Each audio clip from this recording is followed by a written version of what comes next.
अगर कभी आपका सामना इंतहाई भयानक शक्ल वाले देव हैकल हबीस भरपूर ताकत वाले जिन से हो जाए, गोया जिन्नात रब की ऐसी महलूक हैं जो कि मुकल्लिफ हैं, जी शऊर हैं, जी अक्ल हैं। जिस तरह इंसानों में दो गिरोह मौजूद हैं, इसी तरह जिन्नात में भी दो गिरोह मौजूद हैं। आप सल्लल्लाहु अलैहि वसल्लम ने फरमाया कि काफिर और मुस्लिम जिन में झगड़ा हो गया था। इनमें जमीन की बुनियाद पर झगड़ा हो गया कि कौन कहाँ रहेगा। बेशक वो दरख्त जहन्नुम की जड़ से निकलता है जिसके होशे शैतानों के सरों जैसे होते हैं। सूरह साफात की ये आयत, यानी ऐसा दरख्त जो कि दोज़ख के निचले हिस्से से निकलता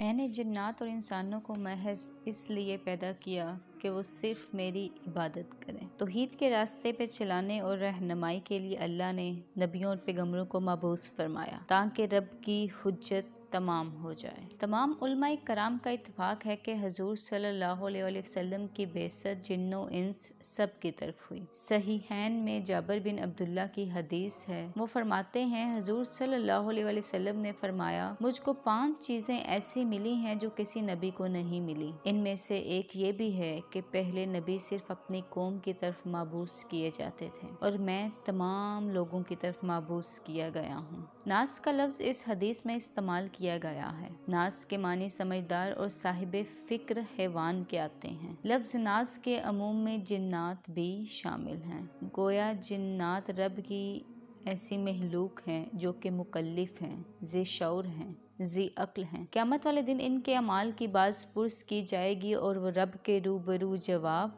दे होंगे। इब्ने इसहाक फरमाते हैं कि जब हज़रत मोहम्मद सल्लल्लाहु अलैहि वसल्लम अहले ताइफ से मायूस होकर मक्का वापस आ रहे थे, रास्ते में आपने एक खजूर के दरख्त के पास क़याम फरमाया। बस जब रात हुई आपने तहज्जुद की नमाज शुरू फरमाई। इसी इसना में नसीबैन के साथ जिन्नात का वहाँ गुज़र हुआ। उन्होंने कुरान करीम सुना और वो आप पर ईमान ले आए और जाकर अपनी कौम को डराया और इनको दावते दीन पेश की। जिस तरह इंसानों में दो गिरोह मौजूद हैं, इसी तरह जिन्नात में भी दो गिरोह मौजूद हैं, नेक सालिहीन जिन्नात और काफिर शयातीन। नाज़रीन, नबी करीम सल्लल्लाहु अलैहि वसल्लम के ताल्लुक से एक रवायत है। सहाबा फरमाते हैं कि आप सल्लल्लाहु अलैहि वसल्लम बैतुल हला के लिए गए। आप सल्लल्लाहु अलैहि वसल्लम का मामूल था कि आप नज़रों से बहुत दूर बैतुल हला के लिए जाते थे।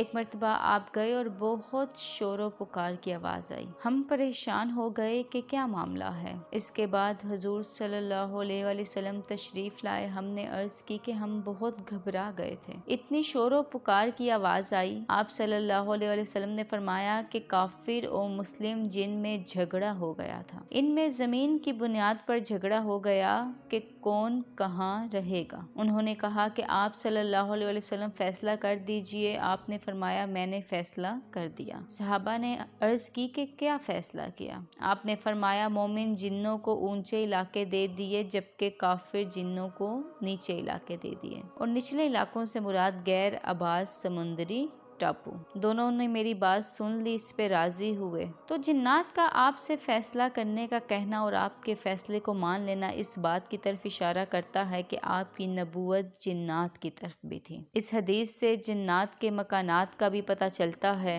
शैतान जिन्नात गंदी जगहों पर रहना पसंद करते हैं, जैसे बैतुल हला, तहारत खाने, कूड़ा करकट। ऐसी जगहों पर रहने से वो लज्जत महसूस करते हैं और कब्रिस्तान ताकि लोगों के अकीदे खराब कर सकें। शैतान और उसके चेले इंतहाई बदसूरत होते हैं। बेशक वो दरख्त जहन्नुम की जड़ से निकलता है जिसके होशे शैतानों के सरों जैसे होते हैं। सूरह साफात की ये आयत, यानी ऐसा दरख्त जो कि दोज़ख के निचले हिस्से से निकलता है और इसके होशों को शैतानों के सरों से तशबीह दी गई। मकरूह हबीस सूरतों के जिन्नात यकीनन इंतहाई भयानक होते हैं। महलूकात की सलाहियतों और खूबियों में तनव पाया जाता है। परिंदे अगर फलक पर ऊंची परवाज करते दिखाई देते हैं तो मछलियों को पानियों में हयात की रम عطا کی گئی ہے۔ خدا کی کوئی مخلوق رات کے اندھیروں میں بھی دن کے اجالوں سے زیادہ دیکھ سکتی ہے تو کوئی صرف زبان ہلا کر ارد گرد کے حالات سے واقفیت حاصل کرتا ہے۔ جنات کو بھی حیرت انگیز طاقتوں سے نوازا گیا۔ بظاہر وہ انسانوں سے بہت ساری چیزوں میں کہیں زیادہ آگے دکھائی دیتے ہیں۔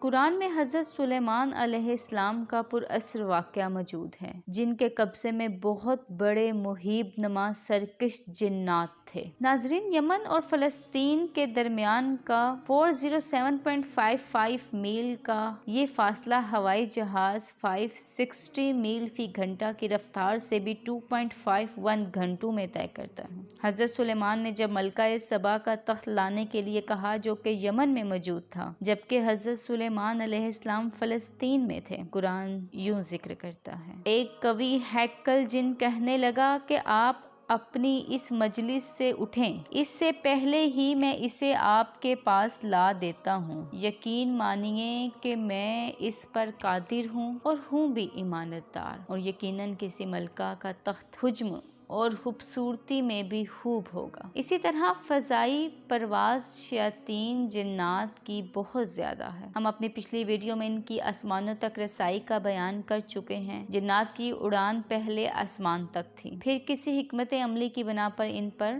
بندش لگا دی گئی۔ اسی نسبت سے ایک حدیث ہے کہ نبی اکرم صلی اللہ علیہ وآلہ وسلم جب نبی بنائے گئے تو ایک صحابی جو ابھی تک مسلمان نہیں ہوئے تھے کہنے لگے کہ میرے پاس ایک جن عورت تھی۔ اس نے کہا کہ آسمانوں کے پہرے بہت سخت کر دیے گئے ہیں، پہلے ہم کو پہلے آسمان تک رسائی تھی، اب وہاں تک نہیں جانے دیا جا رہا۔ یہ اس لیے ہوا تھا کہ وحی اترنے والی تھی، ان کے آنے جانے کو وحی اترنے تک موقوف کیا گیا تاکہ کوئی شک پیدا نہ ہو۔ قرآن میں ہے کہ جو کچھ سلیمان چاہتے وہ جنات تیار کر دیتے، مثلاً کلے اور مجسمے اور حوضوں کے برابر لگن اور چولہوں پر جمی ہوئی مضبوط دیگیں۔ حضرت سلیمان جنات سے یہ سارے کٹھن کام کرواتے تھے، فن تعمیر ہو، برتن سازی ہو اور اسی طرح کی دوسری خدمات ان سے لی جاتی تھی۔ جنات کی طاقتوں میں یہ بھی ہے کہ یہ مختلف شکلیں بدل سکتے ہیں، خاص طور پر سانپ کی شکل میں گھروں میں